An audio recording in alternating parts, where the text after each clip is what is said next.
America, the world's greatest democracy, and at its heart, the vote, the will of the people. But how do you know if the vote is counted correctly? And if you don't know, then what have you got? Democracy?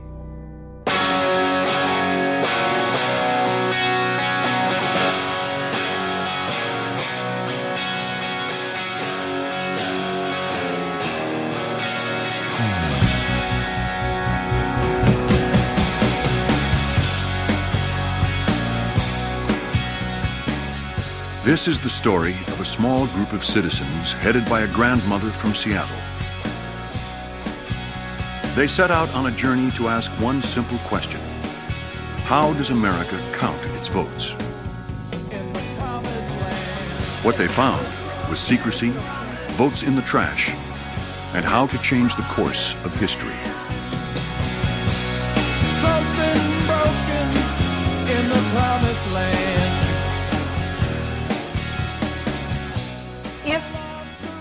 When people see what's really going on, there's no way we will allow this to continue.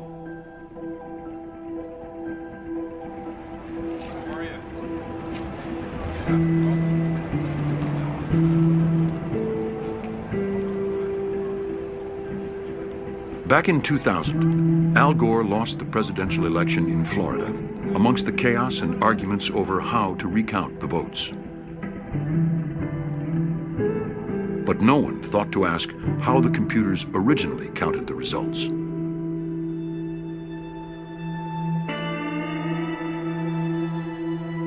As dusk fell on election night, one official noticed something very strange, a sign that the heart of America's democracy was in danger.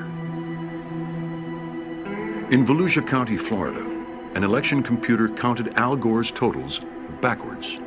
He had negative votes. Was showing a minus sign in front of the votes that it had subtracted from Gore. I mean, it wasn't like it was trying to hide it. It says there's minus 16,022 votes here. How could a computer that is supposed to protect the votes of you and me count backwards to give a candidate negative votes? Either it was an error, or someone had tried to rig the election. There was an investigation into the negative votes, and it was established that the problem couldn't have been due to machine failure, because only the totals for the presidential race were affected. It looked like a second memory card may have been loaded onto the computer. Memory cards contain the votes, but this second card had disappeared, so they couldn't check it. The origin of the negative votes was never proved, but some engineers thought that it might have been an attempt to tamper with the election. But no one will ever know for sure. The software that counted those votes was owned by Global Election Systems. In 2002, they were bought by the Diebold Corporation. The software is a trade secret. It's against federal and state law to look inside Diebold's voting machines. I was the chief technical advisor to the Secretary of State of the largest state in the United States, and I was not allowed to look at the software running in Diebold or any other vendor's voting systems. To this day, I have not been allowed to look at that software. Software like this is installed in more than 30 states. If someone tampers with it, or it just malfunctions, then the wrong people can win elections. If that happens, hundreds of representatives, judges, and other officials may hold offices they are not elected to. Democrat or Republican, it affects us all.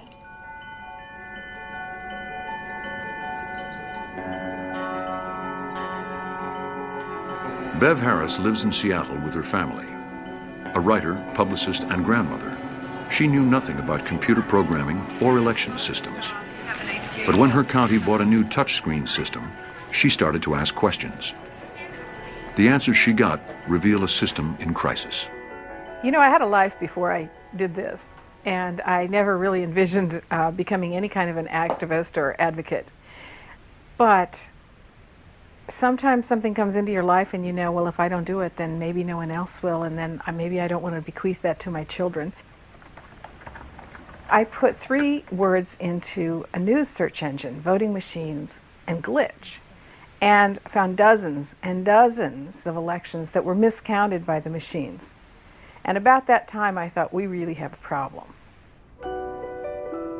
What Bev had found was that you couldn't necessarily rely on the election results produced by voting machines. In Louisiana, Susan Berniker, a Republican candidate, filmed the proof when she went to check her results on a touchscreen computerized voting system. This is where I came the day that the warehouses are open to the candidates to inspect. So I came here with an old college buddy. He grabbed his camera, and I asked them to show me how the machine worked. So I just started fooling around with the machine. And it's when I pressed the button next to my name, and then I look down and I see Mr. Gambaluca's name in the display when I press Susan Berniker. Shall we do it again? Do it again. Yeah. Okay, here we go again. I'm pressing Berniker. Gambaluca shows up. So we went down the row. We probably tested 15 machines, and I said, you know what, we don't have to test anymore. And that is when I said, oh my goodness, this is terrible. We can't count our votes, so how do we know this is right? Because the casting of the vote is secret, it's rare to get documentary evidence of machines miscounting. But Susan's experience isn't an isolated problem. Computers count around 80% of America's votes.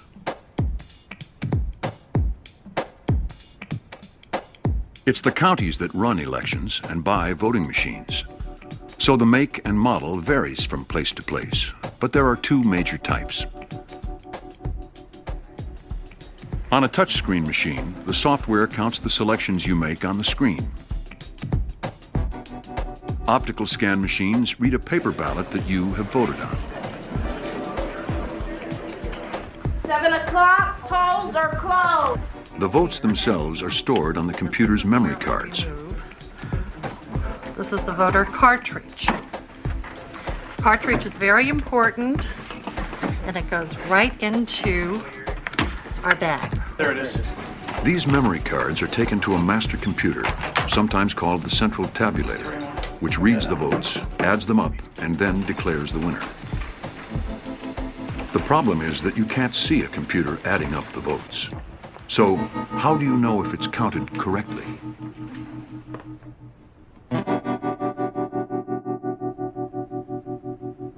Suppose that we didn't have any computers at all, and when you went to vote, the voting booth was separated by a curtain, and there was a guy behind the curtain who would write down your votes. So you just dictate them, he writes them down, and when you're done, you leave without being able to look at the ballot. Most people in their right mind would not trust this process. The guy behind the curtain could be incompetent, he could hear your votes wrong and record them improperly, or it could be that he doesn't like your political affiliation and would prefer to see your votes cast for someone else. In an electronic voting machine, you don't have a little guy inside the machine taking dictation, but you have lots of people who are involved in writing the software and lots of people who could have touched the software before it went into that machine. If one of those people puts something malicious in the software and it's distributed to all the machines, then that one person could be responsible for the change of possibly tens of thousands of votes, maybe even hundreds of thousands across the country. That's a very dangerous situation.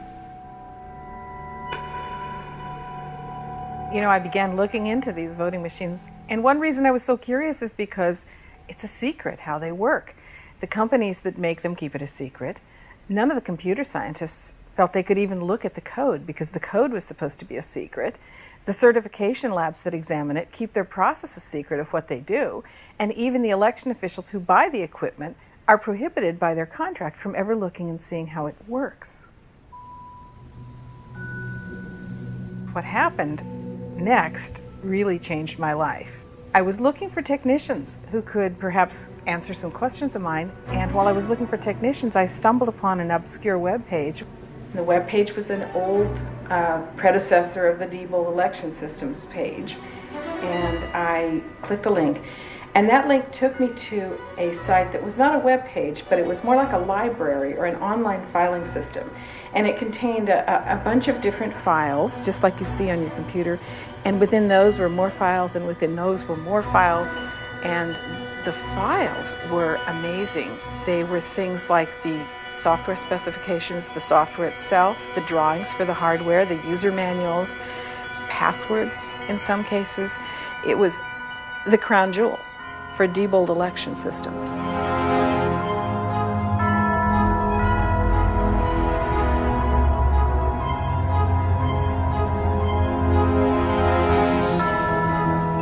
Bev didn't know it, but what she'd just found was a computer program called GEMS. GEMS, made by the Diebold Corporation, counts around 40% of America's votes.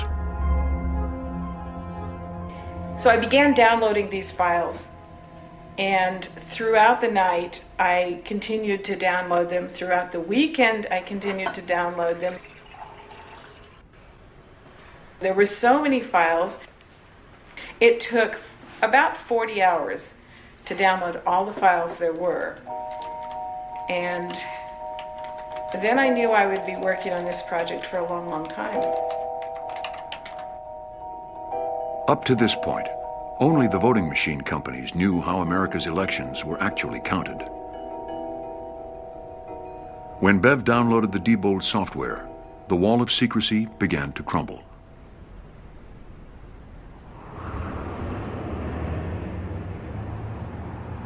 The Diebold Corporation claimed that Bev had stolen the software from their FTP internet site. The FTP site was an unfortunate situation, I admit to that. It was a situation where that information was out there, it was captured, which was our fault. We made a mistake, and we readily admit that. Will it happen again? No, it will not. I had never looked at software code in my life, but as a writer, one thing you learn to do is ask a whole lot of questions and learn as much as you can about things. I will say that I didn't want to go through it. I thought, you know, maybe I can cover this story without really learning how it works, but it wasn't to be. I had to actually learn how it works. After finding the files, you know, I sort of collected together some various computer scientists or computer programmers who could help me understand them. And Avi Rubin did an amazing study with 3 colleagues of his. I got a call that the Diebold code was on the web. Bev Harris had found it on Diebold's own site. And so, you know, did I want to analyze it? And I said, sure. You know, I was very excited about the opportunity to analyze Diebold's code. And I think it's the first chance anyone had ever had on the outside to see what's going on inside of these electronic voting machines. Dr. Rubin found that you could hack into an election without even knowing how the system worked. The problem that Bev has discovered is a pretty significant security hole, and it does open the way for people to really seriously manipulate the election in a way that's very difficult to detect. But it wasn't just the Diebold machines that were a concern. Sequoia, ES&S, and Diebold have the lion's share of the market. In fact, ES&S and Diebold alone have about 80% of the electronic voting market. The state of Maryland had spent $55 million on a Diebold election system. They asked computer consultants Raba Technologies to test it. Raba were able to break into the machines in around 10 seconds. I mean, what have they spent the $55 million on? Accuracy and security and reliability of the equipment. Again, there's a perception there. Well, it's more than a perception. I mean, these scientists broke into the machine. I will tell you from what I read in the Raba report, and I've read it very carefully, is that the steps that they took and how they stated that they had affected the machine in an environment of an actual election would be virtually impossible. Most states require that the voting systems be tested by independent testing authorities, or ITAs. But if the machines had been tested, then why were there so many security flaws? And why could they count votes backwards? It seems I have friends, both in private industry, working for these companies, and working in government, that I don't know about and don't know who they are, who know there's something wrong. They're disturbed by what they see, and they want people to know what's going on. What I have obtained here, and these are hard to get your hands on, are two reports. One is for Vote Here, one is for Diebold GEMS system. They're both from Cyber, which is an independent testing authority. They have these extensive charts where they go over all of the different regulations in the FEC guidelines, and they have check mark after check mark saying that yes, they pass, they pass, they pass, they pass.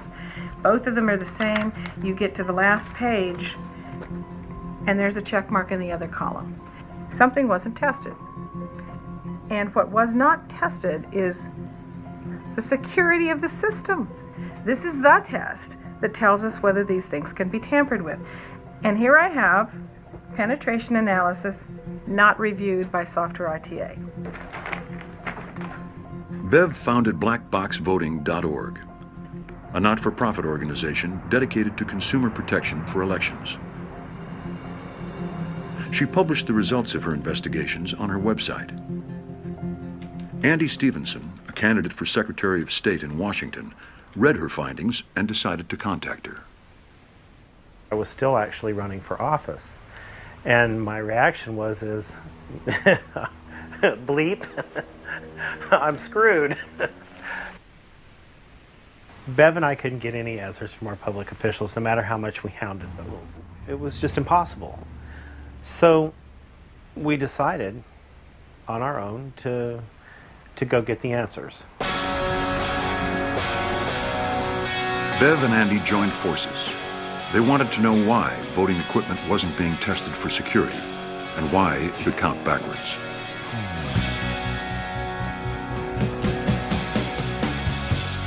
We set out to meet Sean Southworth in Huntsville, Alabama. He is the tester of equipment and software for all the major manufacturers of voting equipment. Something's broken in the promised land. A broken promise in the promised land. Hey, Lisa, just wing it. Just do what you do best, darling.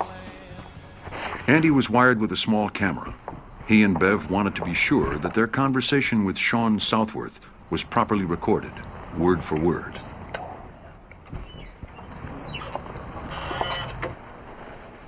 I'm looking for Sean Southworth. That's you. No. Hi, I'm Bev Harris. I just had a couple questions. Need to test all these things. It's cyber. Cyber's the one that's accredited. That's who you need to be asking these questions. Well, it's actually you, because your name is on all of the documents. Now, all we do is in the FEC guidelines. That's what we do. And we write a report. We test the software, we review the code to the FEC standards, and then we write a report. We don't certify, we don't recommend, we don't say, this is the best stuff you've ever seen in your life. We write that report. How do you deal with something where it accepts negative or minus votes? We don't. Doesn't that sound, you just go ahead and write a report? You write in your report that that's a concern? If you ask the EAC, who you should be talking to is who we write the reports for. We can't disclose our reports to anybody. Right, and my question is on minus votes, because we now know that happened. Do we put things in there that have that kind of verbiage? No. I don't know of any time that I've ever put a report out that would say that, because first of all, anytime we write a report, the system's gone through the testing. And first of all, the vendor's not going to want a report that has something negative in it. Okay. So they will retest and retest and retest and retest and retest until they make it right. Until we get everything in there that is done to the standard. Then we write a report. So if Cyber claims the machines passed the tests for accuracy and security, then why are they capable of counting backwards? And why can someone break into them in 10 seconds? What people are saying is, why should they trust these machines? I think the main reason is because everything is tested before it's ever deployed for an election. And it sounds like I'm a broken record, keep going back to that, but that's a very important step. Bev continued her trip across the states. It was clear that the official records weren't going to reveal anything. So Bev started to raid the trash of the voting machine companies and their customers, the counties.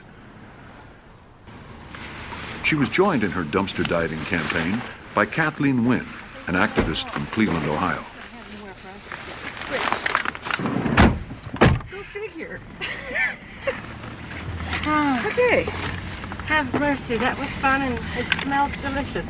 I mean, it's a hit or miss. It's like shopping. You never know what you're going to get until you go, and you open it up and go, okay, nothing. But you never, this looks like a possibility. I think what we'll want to do is get to some place where it looks like we can be fairly undisturbed, you know, behind a supermarket or something.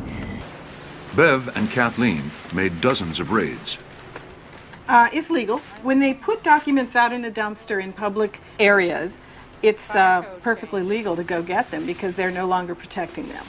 We wouldn't have to do this if our system wasn't secret and hadn't been turned over to private corporations. Digital camera. And unfortunately, what their inner workings are is the votes of you and I, citizens of America. On July 11, 2004, during a raid on Diebold's own trash in McKinney, Texas, Kathleen found some of Diebold's internal accounts. This is some of the stuff that we found actually in McKinney, Texas, in the Diebold trash. I found an accounts receivable ledger. And in the accounts receivable ledger, I was interested to see the top item was actually money due to Diebold from the 8th District Republican Committee. Now that's interesting because this is not an elections office that owes Diebold, which would make sense because they've purchased election systems. It's a Republican political committee paying Diebold. We have a right to ask why they are collecting receivables from the Republican committee. Bev and Kathleen don't know what this item meant. What is known is that Diebold and some of its executives were major Republican fundraisers. In 2003, Walden Odell, the CEO of Diebold, had written a fundraising letter promising to deliver the votes of Ohio to George W. Bush.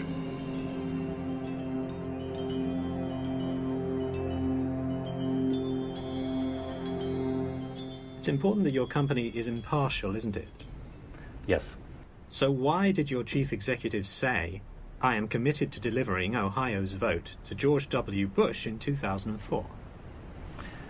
That quotation that appeared in the letter is something that he regrets. It's a situation where his personal preference has come over into his business practice, and he has committed to keeping a much lower profile when it comes to those types of activities because of that statement. You know, people talk about partisan ties to the voting companies, and they're right. That being said, we're also seeing that it's not quite as simple a picture. We have the state of Maryland and the state of Georgia have Democrats very tightly wed to use of the Diebold system, and it's the Republicans who are fighting against it there. And in my own home county, Seattle, King County, Washington, it's the Democrats who are pushing these systems and the Republicans who are a little bit skeptical.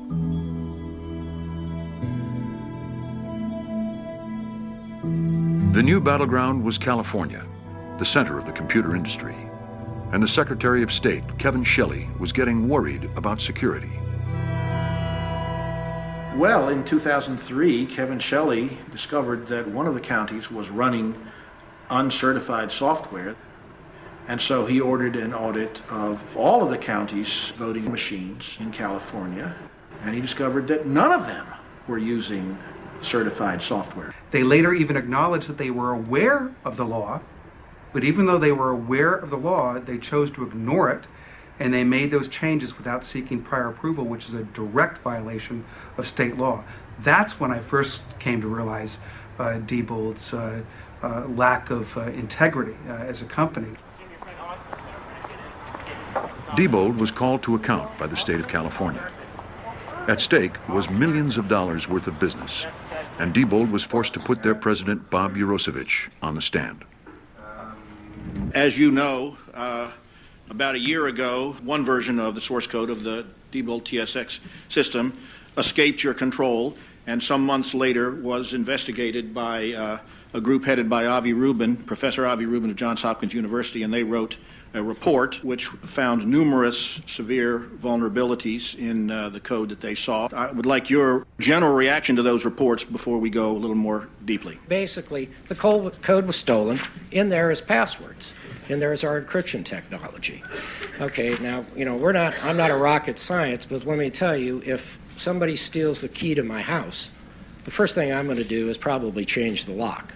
So that's what we went ahead and did. As you know, the code wasn't stolen. It was left on a public FTP site by your own company. The code was lifted off of our site, sir, and we still believe it was downloaded stolen. You know that. Okay. Now, of course, the source code, in fact, got out. The key is now published. What in effect you did, or your team did, is create a big complex building, put locks on every door, use the same key for every lock, and then published a picture of the key on the wall. This was far below the minimal standards of security. But for Bev, there was a more basic problem than security. Could Diebold be trusted at all with the counting of the vote? On topic number one, Diebold, we have a company that lies. Yes, I'll say it, lies.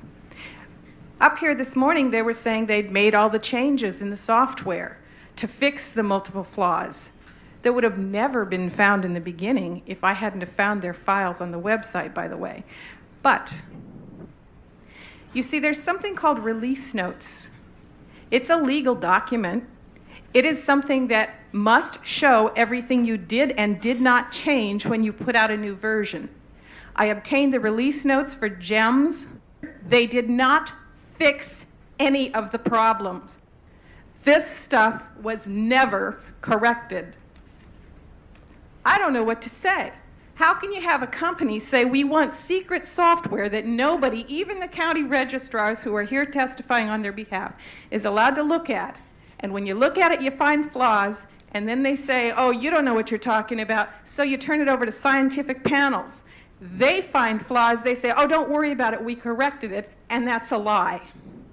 Bob Urosevich, Diebold's president, did offer this statement defending Diebold election systems, also known as DESI. DESI understands that the SOS, the Secretary of State, and the voting panel are disappointed in the fact that the R&G Associates inventory report identified unqualified and uncertified software, and are looking at DESI to acknowledge that this should not have happened. To be clear, there was no improper intent or motive on DESI's part to give rise to this situation. At the outset, I want to be crystal clear that these allegations in this report about Diebold's deceiving are not true and are factually not supported. A few days later, Kevin Shelley, the Secretary of State of California, announced the consequences for Diebold. I am decertifying the Diebold TSX system, banning its use in 4 counties where it is installed. Furthermore, I have taken the additional step, and I have the letter here, just signed upstairs, of asking the Attorney General to pursue criminal and civil actions against Diebold in this matter, based on findings of fraudulent actions.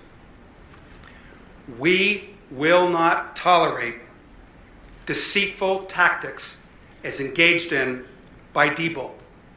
Don't try to pull a fast one on the voters of California, because there will be consequences if you do. The state brought a civil action against Diebold, but never pursued criminal charges. The lawsuit was eventually settled for a payment by Diebold of $2.6 million. Bev was clearly hitting the industry's profitability, and she got legal threats. It was truly a difficult time, and it's the kind of thing where, it kind of can make and break a marriage. I was very lucky that my husband was absolutely behind this, because, here we're looking at each other going, not only do we have no money, but we could get sued by the vendors because they think their stuff needs to be secret, and we could lose everything.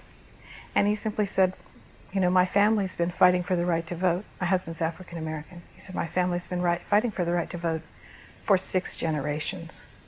And we're not going to stop now. In California, It was only the touchscreens that had been decertified. The central tabulating software, GEMS, was still in use. Now, the central tabulator is sort of the one machine to rule them all. It collects all the votes. And every company, not just Diebold, has this central tabulator. Because, of course, the way you vote is you vote in individual precincts. They're scattered around. And there has to be one machine to pull all these threads together, add them all up, and pronounce the winner. Bev wanted to find out if GEMS was really keeping the votes secure. And so she turned to computer security expert Dr. Hugh Thompson. I was at this massive hacker/computer security conference, and I get approached by this grandmotherly figure, and she tells me that, hey, I've got access to the tabulation software from one of the biggest electronic voting manufacturers on the planet. I'm like, wow, that's very interesting. And then she says, can you take a look at it for me? I'd say the thing that shocked me was how easy vote totals could be changed. So imagine you can go into a box and essentially rewrite history, and there's no record of you rewriting history, and the only record of the history itself is the thing that you changed. And that's pretty scary to me. Bev and Hugh worked out a way to demonstrate the insecurity of GEMS. She was invited to appear with her computer hack on national TV with former presidential candidate Governor Howard Dean. All right, Bev, show me how to do this.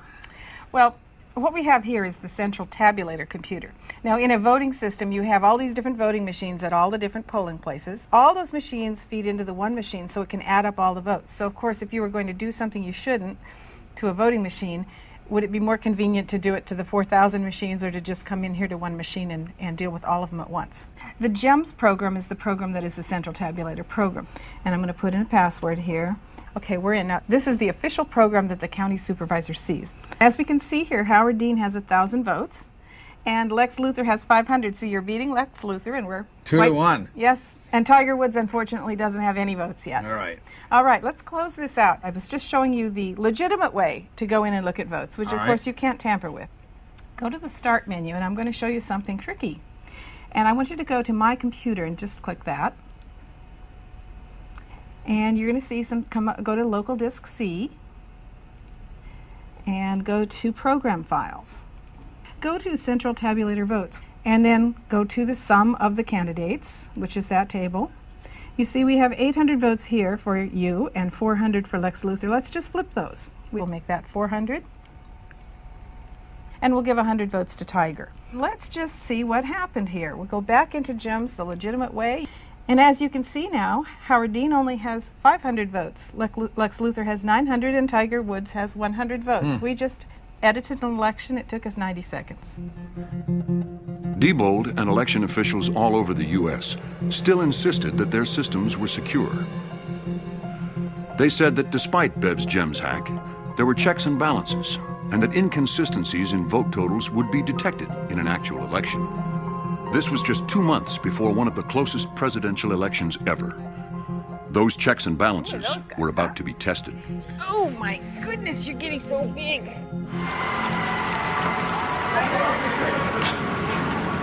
Feel great, thank you. Let me go vote first. Let's go.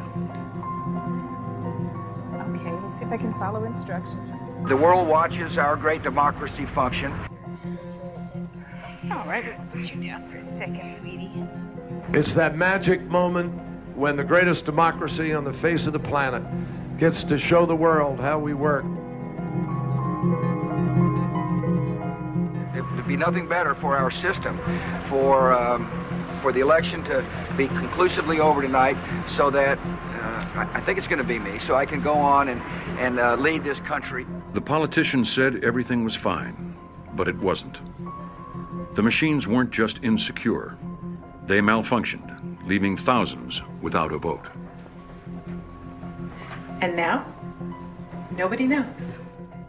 On Election Day in 2004, we, like a lot of other organizations, had a voter helpline where people could call in and let us know the problems that they were experiencing.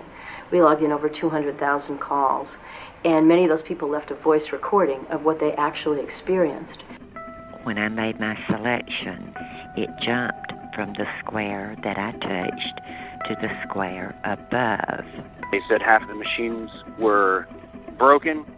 There was one voting booth, one, for 3,000 people. 7.5 hours in line to vote.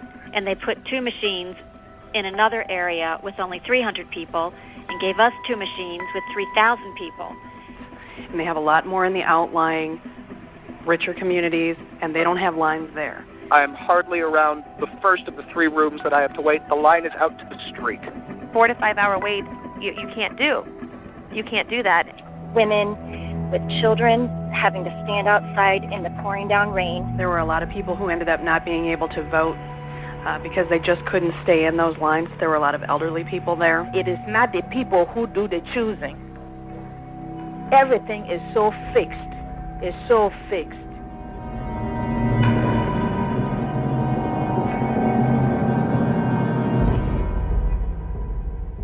There is a calamity going on out there about how elections are conducted in this country. And it results in less voter participation and potentially a lack of accuracy in who's either elected or what decisions are made in the polling places. As the precincts closed, the poll workers switched the machines to reporting mode, signed off on the results, and took the memory cards to the central tabulating computers. Well, let me see. Wait a minute. America waited for the computers to give the official results.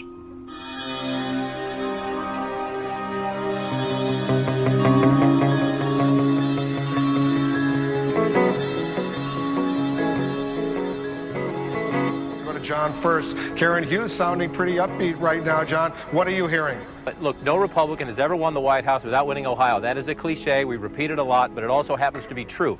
They've always said yes, Wisconsin and Iowa. If you look at the voting returns coming in right now, the latest I brought up a few minutes ago, I believe Senator Kerry has a narrow lead in both states.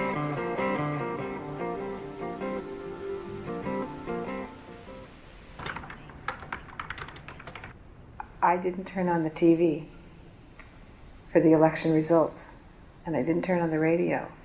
Instead, I sat here filling out 3,000 Freedom of Information requests to go to every county in the United States to obtain the internal audit logs of those computers, knowing that we wouldn't get them for weeks after the election, and that it would probably be certified and they would say, get over it, move on. And we would never know whether our election was controlled by 100 million voters or by one guy sitting in his grandmother's basement.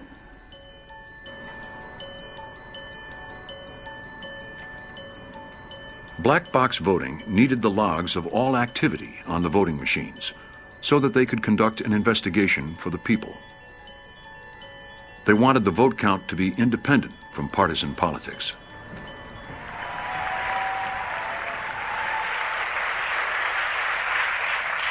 In America, it is vital that every vote count and that every vote be counted. But the outcome should be decided by voters, not a protracted legal process. I would not give up this fight if there was a chance that we would prevail. But it is now clear that even when all the provisional ballots are counted, which they will be, there won't be enough outstanding votes for us to be able to win Ohio. And therefore, we cannot win this election.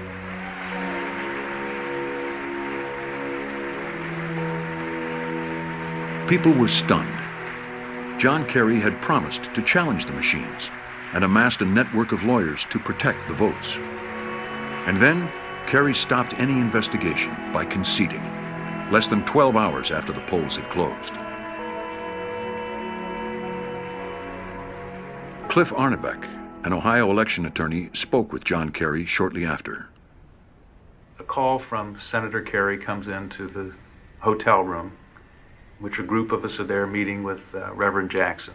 Reverend Jackson puts his phone on the table, hits speaker, and we're now in a conversation. The first part of the conversation is a dialogue between counsel and Kerry. And part of that dialogue includes Kerry sharing the fact that in New Mexico, no matter what the demographics of the jurisdiction are, if the votes are being counted by optical scan machines, they're coming out for Bush. This is, to anyone who's familiar with the situation, this means Kerry knows there's fraud in that election. And the optical scan machines are the clue? Yeah, what he's saying is that it's the optical scan machines are being rigged to produce a result for Bush, contrary to what the votes the voters are casting. So this is not our conspiracy theory. This is not something we have to prove to Kerry. Kerry is sharing this as a matter of fact. Because Kerry conceded the incredible resources that he had organized for potential post-election litigation was not in the picture. Kerry conceded, even though the results were from software he knew could be rigged, and the independent exit polls had predicted his victory. Now it was clear that the citizens would have to investigate the election themselves.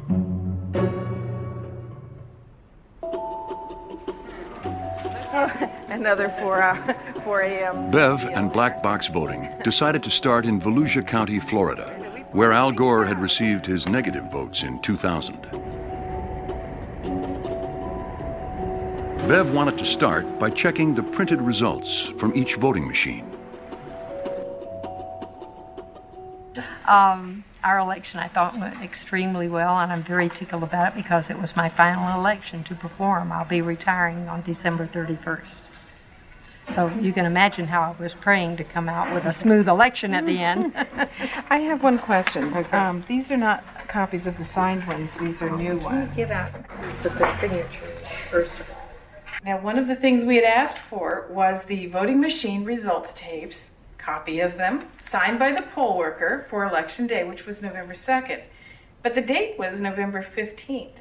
And they were printed out minty fresh just for us, obviously. So what I was given was not at all what I asked for. Let me check with her. Great. Lana, the original tapes off of the machines, are they still out in the warehouse, or did you bring those in at the warehouse? They're out in the warehouse. We went to the Volusia County warehouse because we had learned that that's where the real poll tapes or results tapes from the voting machines were going to be. And we wanted to go there by surprise because we wanted to see what they were doing with them. To see what the machines had done with the votes, Bev needed to check the printed poll tapes from all the optical scan machines. If you add up all the poll tapes and there is a mismatch with the official results, then you know there's either been a mistake or vote tampering. Call Lana, call the sheriff's department. Go ahead. Let's go ahead and get the news over here. I think you should call them. Ballots, secrecy envelopes, poll tapes. We have a public records request for these. I don't feel too good about the fact that they're being thrown away. Show me a ballot. Oh, you're flipping out over a sample ballot. Go call the sheriff. Call Lana. And in fact, I'll submit a public records request for everything in this bag right now formally, and that way we can look through it and we can give that to you, and we'll be on our way. You are going to pick up this garbage. Sure we are, absolutely. Do you need any bags? Yeah. Well, I'm going to grab these poll tapes, which I have an active public records request for, and I've had all kinds of problems getting them from the county. You didn't get that poll tape from in that bag. I sure did. And videotaped it. Let me see it. Nope. No, I'm not going to. I'll be right back. Nope. Probably It's just, not the only one. I got others. Basically, you're making a molehill a mountain. You know, when you behave secretively, that's what happens. It's no secretive. Do I come to your place of work and ask to see everything? You're a public employee, and this is of an election. There's nothing secretive. You can dig away. Good, we will. There's nothing in there for you to find that's gonna, there's no expose here. But if it makes you money, that's fine. Nobody's making money, we're auditing. And these aren't zero tapes, by the way, they have votes on them. Okay, so we're gonna go ahead and pull all these and get copies of them. These were found at the warehouse in the garbage, and these are signed poll tapes, signed off by the poll workers. Throwing poll tapes away is against federal law. They have to be kept for at least 22 months after an election. Hard to figure they would throw something like this away without noticing, but we did. That's what counts. Oh, counts. The county didn't want to investigate. They stuck to their line that the election had gone flawlessly, so there was no need. But we have a significant anomaly too, I think. I don't know what anomaly you're talking about, so I'm not agreeing that there's any anomaly. Well, the polling place tape that's signed that was found in the garbage.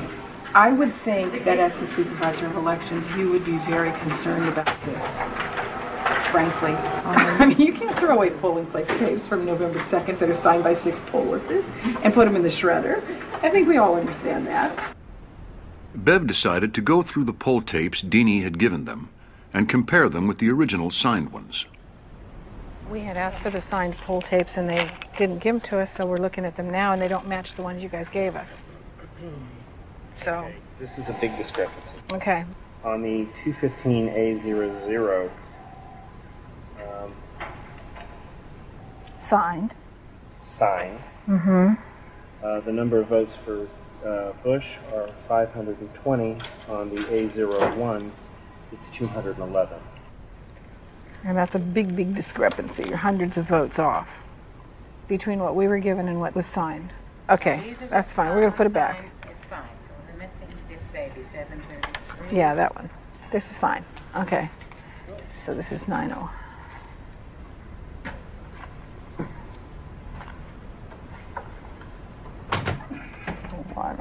Okay. So what is your one that you're working on right now? 723A01. Well, some emails is very Meanwhile, round the back of the county offices, 2 sharp-eyed local residents were investigating. That's amazing. Hi, I'm Susan Pinchon, and I'm the Executive Director of the Florida Fair Elections Coalition, and I am going through the trash at the Supervisor of Elections office in DeLand, Florida. Oh my God, look at this. How big is this? All right, let me take You'll this stuff understand over. now. You'll look at it later and you'll understand it. Okay, I'll be right back.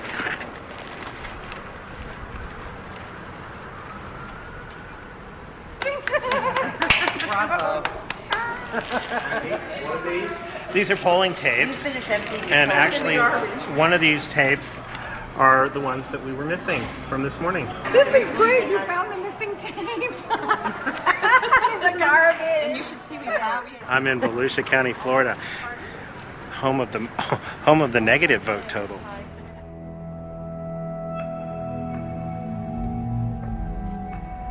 A third of the original records were either missing or incomplete, and so once again the votes remained secret. If Volusia County was a bank and threw away the documents that added up money instead of votes, then the feds would have investigated immediately. But the feds stayed away, and while black box voting was able to show the secrecy itself, no one knew what the results really were. Our democracy could go out of business. We won't have a republic left. It won't be recognizable if we don't get rid of the secrecy. It was not set up to be a secret system. It became a secret system. And if we don't open this thing up again and quickly, we will never again see what's going on. We've given it up. We've lost it. We're going to have to go back in there and take this back by whatever means necessary.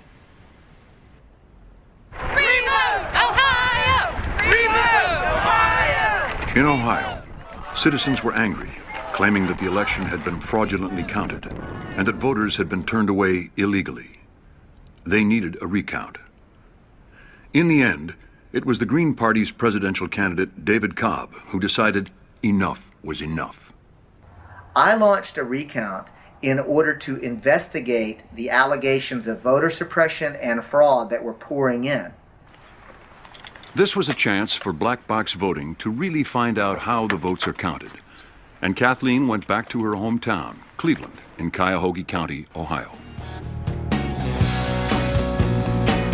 In the promised land, a broken promise. In the promised land, something broken in the promised land. Being that this was December, January, when the recount was going on, the snow and blizzards and traffic, we would laugh and say, well, you know, this is what we have to do to get our democracy back. We'll do it, although we would rather be home in front of the fireplace. Cleveland, in Cuyahoga County, is the largest jurisdiction in Ohio, with around 1 million voters, large enough to alter the outcome of the presidential election. A swing county in a swing state.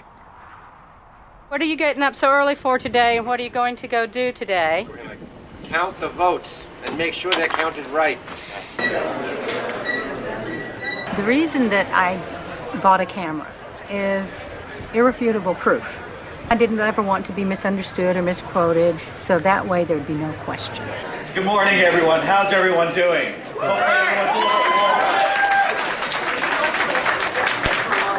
Let me just introduce a couple of individuals. One of those individuals is Jackie Maiden, who is our elections coordinator. The ballot manager, who is Kathy Dreamer here also, who will be facilitating.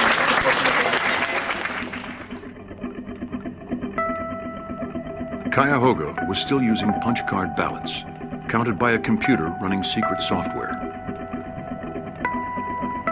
The only way of checking this computer's results is to hand count the ballots.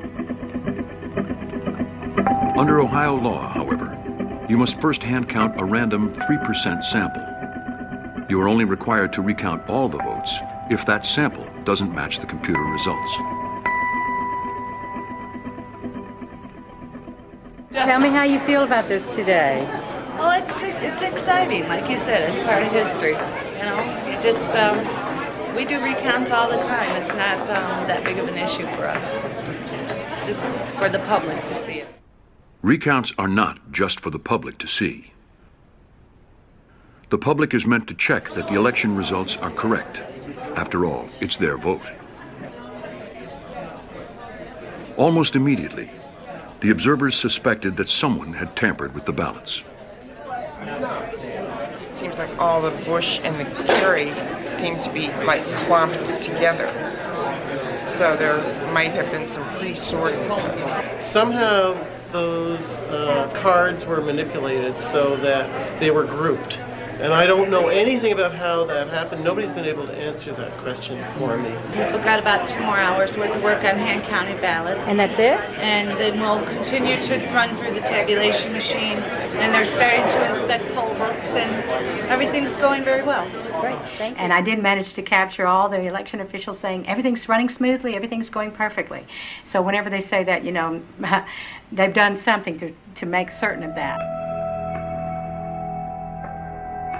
Later, the county prosecutor charged that staff had counted a large number of precincts in secret before the public recount. Then they kept back the ballots that didn't add up, giving the citizens a 3% sample that wasn't random and wasn't legal. What's the process by which the 3% of precincts for the hand count will be done? Just 3% is a random pick to make the how do you do the random pick? To make the number. Yeah. We just pick. We're just trying to get to the number. Okay. And who's the person that makes that decision? Driver and her staff. Yeah. And her staff. So when it's not really truly random then? Our random is our random. Right. And that we have that option to select. Yeah. And it's just, I mean, we've always selected. This department has always selected what precincts we're going to use. Jackie Maiden later stated that she had been following the normal procedure in pre-sorting the ballots. However, she also said that to her knowledge, there was no discarding of any precincts which did not add up, and she did not believe this had occurred. But the other 97% of the ballots were never recounted, and no one knows if the software had added those votes correctly. The recount is nothing but a charade. It's a complete and utter waste of time. It's a bit of theater, if you will, and it was done, in my opinion, to ensure that there was never an actual recount conducted, but more importantly, to ensure that there was never an investigation into the underlying allegations of voter suppression and election fraud that took place. Mr. President, the certificate of the electoral vote of the well-known and great state of Ohio seems to be regular in form and authentic. It appears therefrom that George W. Bush of the state of Texas received 20 votes for President. Dick Cheney of the state of Wyoming received 20 votes for Vice President. For what purpose does the member from Ohio rise? I said, I object to the Ohio vote. And before they could ask me, I said, and I do have a senator. There had not been a challenge to the presidential vote in Congress for over a century, and it was recognition of the failures and disenfranchisement in Ohio. Has the senator signed the objection? The senator has signed the objection. An objection presented in writing and signed by both a representative and a senator complies with the law. I raise this objection because I am convinced that we as a body must conduct a formal and legitimate debate about election irregularities. I raise this objection to debate the process and protect the integrity of the true will of the people. When I made a decision in conjunction with Senator Barbara Boxer to object to the Ohio vote, you would have thought that I shot somebody in the head and that I wanted something, something terrible. The problem we confront with this debate is that it serves to plant the insidious seeds of doubt in the electoral process.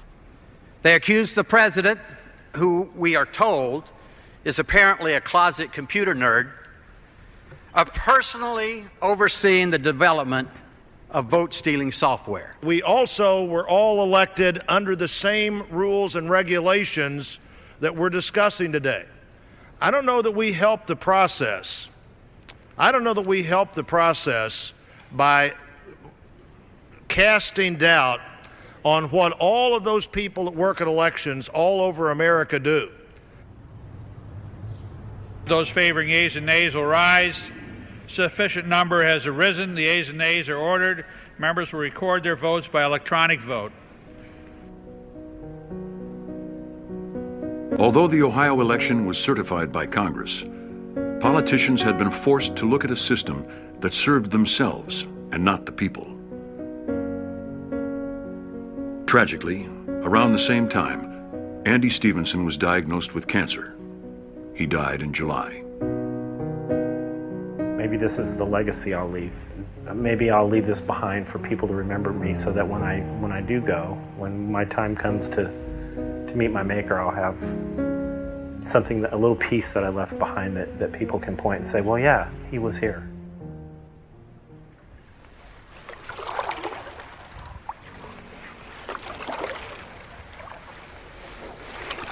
In Tallahassee, Florida, the supervisor of elections, Ion Sancho, wanted to be absolutely sure that when his computers declared a winner, it was because that was the will of the people.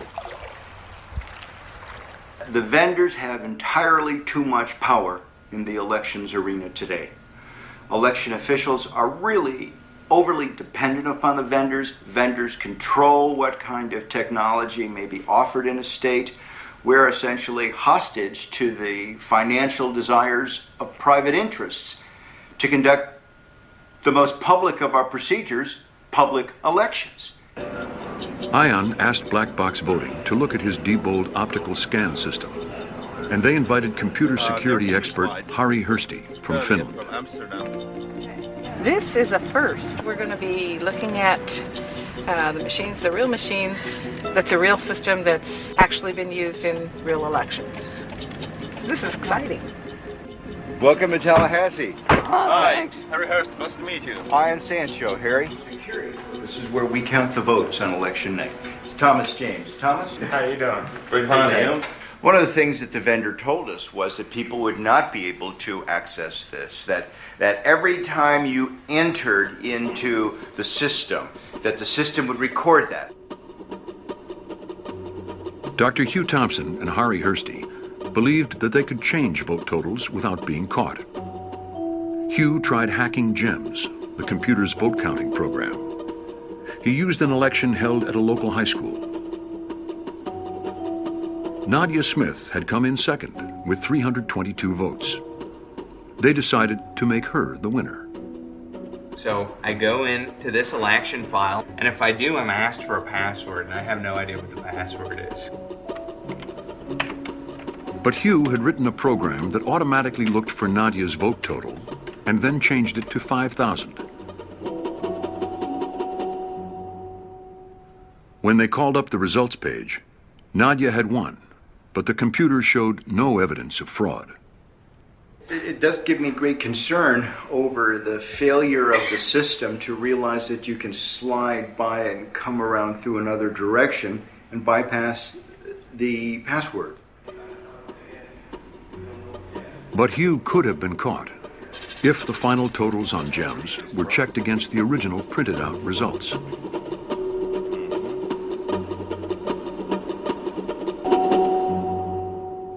Harry realized that every vote is stored on a memory card before the totals are printed. So if you can hack the memory cards, you can control an election. The real vulnerability has to be very, very close to the source of the information. And in that environment, the only possibility was the memory card. Harry wanted to find out what exactly was inside the Diebold ballot box. And so he bought a memory card reader off the internet. And within a couple of days, he found that the cards didn't just contain votes. There was a program or executable code.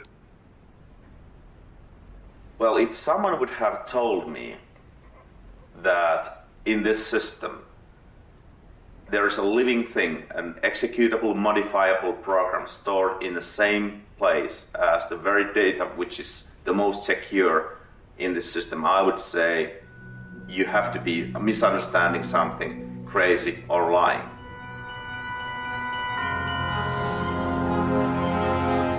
Harry wrote a report for black box voting, warning that this program, lurking in the memory card, could be used to change the result of an election.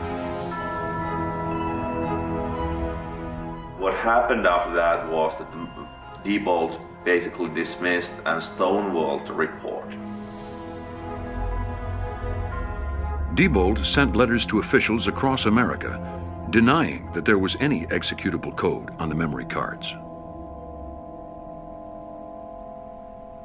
Back in Cuyahoga County, Ohio, home of the infamous recount, the chair of the Board of Elections, Bob Bennett, was on the brink of investing $20 million in Diebold systems. It's a standalone system. Votes are encrypted, so if anyone tries to tamper with those election results, it immediately shuts down the system. So you've got built-in protection within the system. I'm sorry, you've been very kind. No, it's all right. So far, you're doing fairly well. Thank you, sir. Bob Bennett was also the chair of the Republican Party in Ohio, the party that Diebold had raised money for. Citizens were there to record, observe, and hopefully make a difference. Among them, Kathleen and her college buddy, Victoria Lovegren. Basically, I would like to know why. What were your decision rationale? For even your own criterion, Diebold does not win. Well, it's a bad decision, and it's gonna come back to bite you because you're already in trouble. People do not trust Cuyahoga County. They do not trust the recount here. You're in trouble. right now, we are still in the process of completing the negotiations on the Diebold contract. We have made that selection. It's not likely that we're going to go back unless there's something drastic that happens in that and change our decision on that. So Bev decided it was time to make something drastic happen. 3 months later, Diebold was back in town to complete the sale. Knowing that Diebold was going to be showing up at a public meeting, the next strategy was to go there and get their head engineer on videotape saying you can't change the votes on the memory card.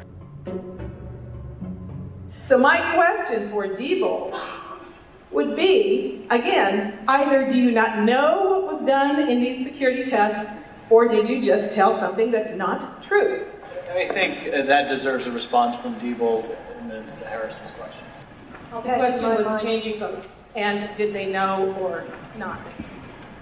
It is my understanding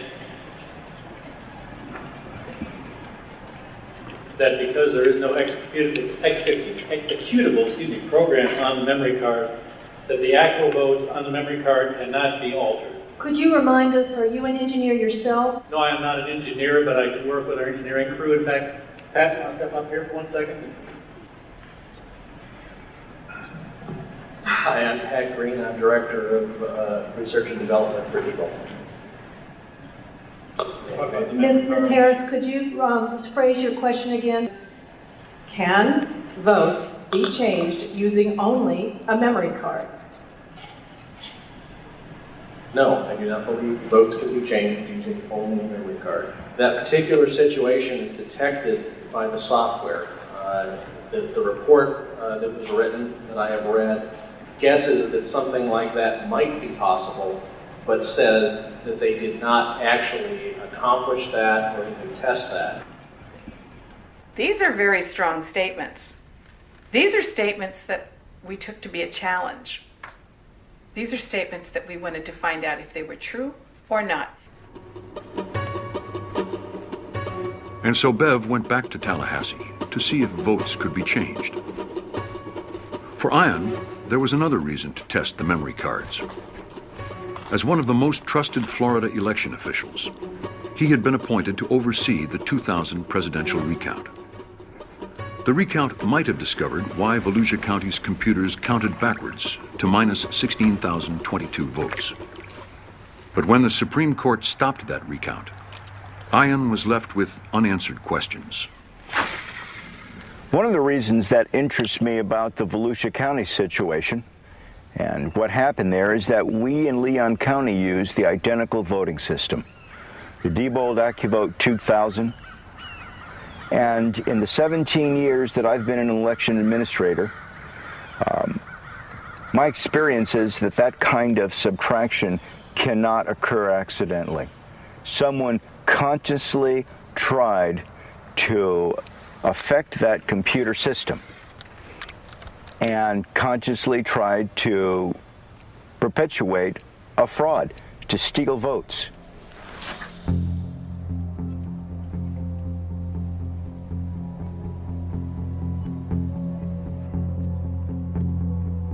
During his research, Hari had discovered that Diebold's memory cards effectively allowed negative votes. Well, then, go dead. What we're going to do here is modify one card and then bring it to the election supervisor Ian Sanchez's office. Plug it as the real card in any election to the real election system and run ballots through. And that's the same system which have been used in a number of previous elections. And we'll see that what is the power in the ballot box. This should be just an empty box containing the votes, but it has more capabilities than that. So it's a very simple process. You just add the card in, you run the rewrite program, tell where to find the scanner, and tell exactly what file you want to be put in, and off it goes. Hari's hack is a variation on stuffing the ballot box before anyone has voted. But this is always suspicious because you end up with more votes than voters. So Hari used 5 negative votes for one candidate and then gave the other one 5 positive votes. So as people cast their ballots, the total number of votes always equals the total number of voters. But was Hari right? Black box voting went back to Tallahassee for the ultimate test. Bev asked Susan Pynchon from Volusia County to observe. She too had found evidence of problems with the memory cards while sifting the trash from the Volusia County Board of Elections. This is from Mark early of Diebold, and it says, how did the number of memory card failures on election day increase from the 17 reported on November 3rd to 25? I don't know if we'll ever know why these memory cards failed, or if, see, one of the big questions in my mind is, did they actually fail? Or could they have been used for other purposes? Hi, how are you doing, nice Susan? to see Good you. to Hi, see good you. to see you. Susan Berniker from Louisiana and Dr. Hugh Thompson also came to watch Hari's hack. Hello, Dr. Thompson. Good to see you. Always good to see you. Always good to see you, Kathleen. Come on in. Well, let me tell you what we're going to do today. We have constructed a mini election, but Harry Hersey, as you have served as a technical advisor of how to do this, we're going to ask you to remain outside. After you, let me introduce you to my election staff.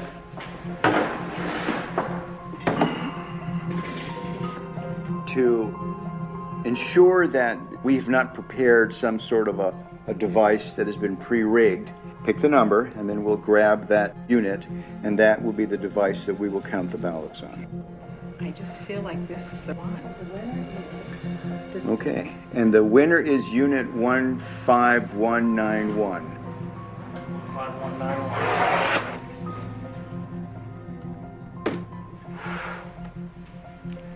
What we have here is a programmed optical scan ballot.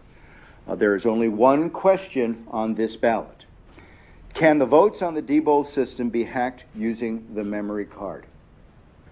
I have only touched the memory card, not the other parts of the Diebold election system, which is going to be used today. Only the memory card. And I can certainly speak for myself and Harry, and that we're going to vote yes. All right, then let's have the rest of us vote no. Two individuals, Hugh and Harry, will be voting yes. The rest of us will be voting no. And then we'll scrutinize the ballots afterwards to ensure that that is indeed the mark. I will say that I'm wrong and Diebold is right, and I'm going to say no, they cannot be hacked. It's impossible. So I vote no. I'm going to film myself voting. Excuse me. I'm going to mark this ballot no.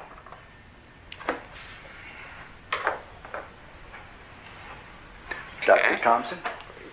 I am going to mark this ballot yes. I've seen some pretty concerning things. Well, it's down to you. You're the last voter, Harry. All right. I think it could be. So I vote for yes. You will be the second yes. All right. And here is the memory card I have touched. Okay. Now, this is the only piece of Diebold equipment that you've used. That's correct. Well, thank you. Let me take your ballot in. This card will go into this slot. The next activity that the election worker does on the morning of the election is turn the machine on, making it live to receive votes. When you do that, this machine will produce what is called a zero total tape. The machine is going through a self-test analysis, and then it'll spontaneously turn on.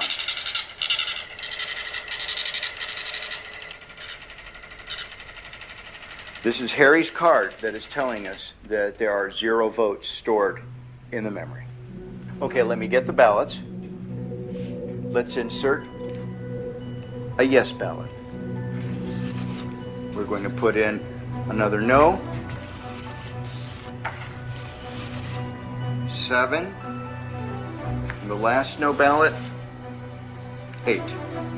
Placing the ender card in this device and telling it to turn off its counting function and do its reporting function will now cause the voting machine to print out a tape reading the number of votes that it had just read.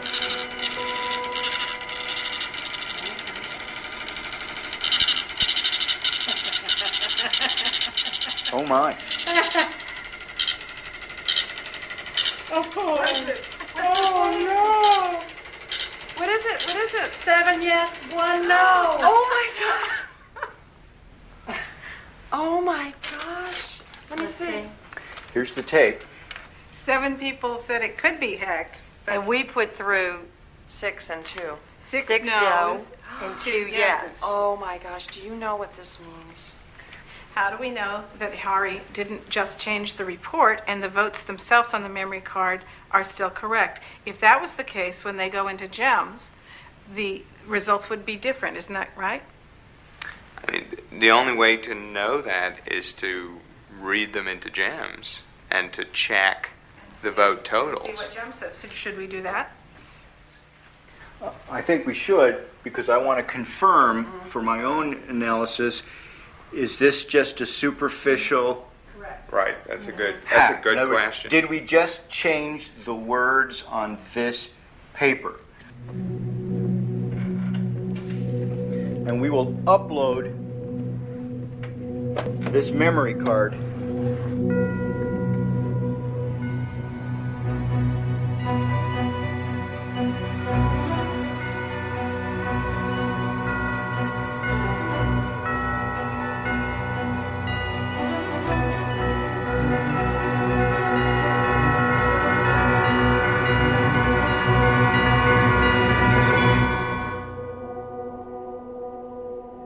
If I had not seen what was behind this, I'd have no reason not to. I would have certified this election as a true and accurate result of a vote. Susan, what does this mean for you? It makes me cry. I'm sorry, but it does. Why? Why? There's so many reasons.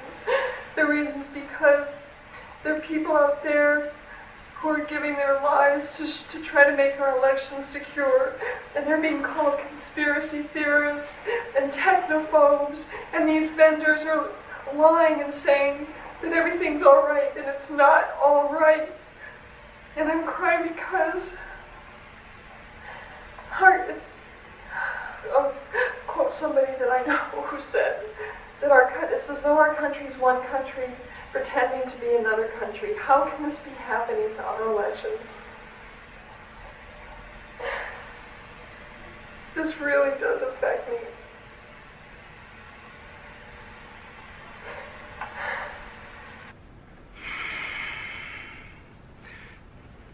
I don't know exactly how to describe what I saw here.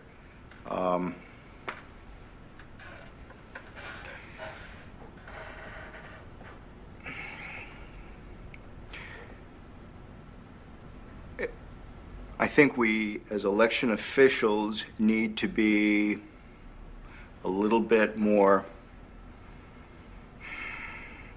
demanding from the vendors as to the technical specifications of this equipment. The vendors are driving the process of voting technology in the United States. I would much rather, at this point, I think, focus on allowing citizens to select technology that satisfies their needs. Diebold accused Ian of foolishness and apparent negligence, insisting that only authorized people should test their systems for security. They said that the hack was equivalent to leaving your car unlocked, with the windows down and keys left in the ignition. But scientists at Berkeley University later confirmed Hari's findings. They discovered a further 16 security flaws in Diebold's touchscreen machines. ES&S and Sequoia claimed their systems were safe, and Diebold maintains that they have upgraded their software to make it even more secure. They also insist that their electronic voting systems are still more accurate than their predecessors. But now, everyone is asking, why can votes be altered without leaving a trace?